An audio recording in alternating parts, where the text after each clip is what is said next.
You had an unfortunate fatal accident in the Phoenix area Yeah. earlier this year. What have you learned in that incident that you can apply to these even farther out technologies?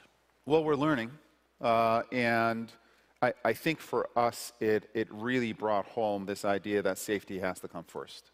And as it relates to that tragedy, we have grounded our autonomous fleet, and that was a decision that we made. Any sense for when you'll start driving again? It'll be within the next few months. I don't know, and the time will be right when the time is right, because we are doing a top-to-bottom safety review, both internally and with independent folks coming in to take a look at our culture, our practices, et cetera, so that when we get back on the road, we all know as a team that we're getting back on the road in as safe a way as possible and responsible way as possible. And it just kind of, it's just one more way that it hits home how important safety is and how important it is for us to engage with our regulatory partners and the various aeronautics players, et cetera, who have played this game and have worked in a safe environment for a very, very long time and have established a long track record of success here. We've got to learn here. Can you tell us anything about the status of the NTSB investigation? It's ongoing. We have been working hand in hand with them, and we've been giving them all the data that they need. We will not be tweeting ahead of their findings. Yes. Yeah. Elon, take note. I don't know what you're talking about. Right. There have been media reports that, that this was a group that was moving fast, in part to impress you, to meet some benchmarks and deadlines by the end of the year. What do you take away from that as you move forward in ATG, and also as you set these very ambitious goals that we've heard about here for Uber Elevate? You can't sacrifice safety. Now, that's easy to say, right? There are trade-offs in life, and I do think that you have to beware of unintended consequences in everything that you do.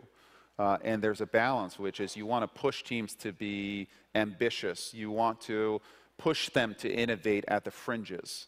You want to get teams to be uncomfortable, but at the same time, you really have to check yourself and go back to first principles and ask yourself, are we doing the right thing? Are we pushing too hard, and is it coming at the cost of safety? And if it is, then you have to take a step back. One of the unique characteristics of Uber is that we are at a core technology company. That is our root. We will win because of the talent of the technical people that we have in our offices. But what makes us different as a technology company is that we don't just deal in bits and bytes. We're at this intersection of the digital and the physical world. And it's hard enough to create a delightful digital experience, push a button and something happens. But what's harder is when you push a button and a car shows up. And, traffic can get in the way. A driver may decide to do something else. Or when you push a button and a burger shows up. To make that experience delightful, dependable, affordable is a very, very big challenge.